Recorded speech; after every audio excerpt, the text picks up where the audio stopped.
Encara no ho sabem, no? O sí? Bueno, ja informarem. Dentro de 2 setmanes, ja sortirà als mitjans de comunicació. Hombre, mitjans de comunicació, jo. Bé, Tú de agente. bonsoir, madame, bienvenido, cabaret. Mira que hay más gente. Ella se quiere quedar aquí con nosotros, bueno, No, pero es que... ¿Qué vas a hacer? Vale. Gracias a todos. Nuria Navarro, un aplauso. Una cosa. ¿Ya subo el lavabo, cariño mío? ¿Y esa pregunta? No, es que no quiero ser respetuoso, pero a ver qué te va a pasar, es retórica. Bueno, yo tengo una persona aquí maravillosa también, de la cual siempre yo aprendo y sigo aprendiendo. Es una persona que también pertenece y está y trabaja y está amb los 7 personatges en busca de autor, com Pericles Cordolanis, que hemos tenido antes.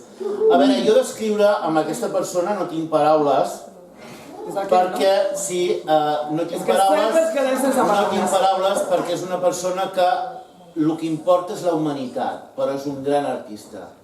I és... Dani Gómez Carbonell. També anomenat el pallasso Trocas.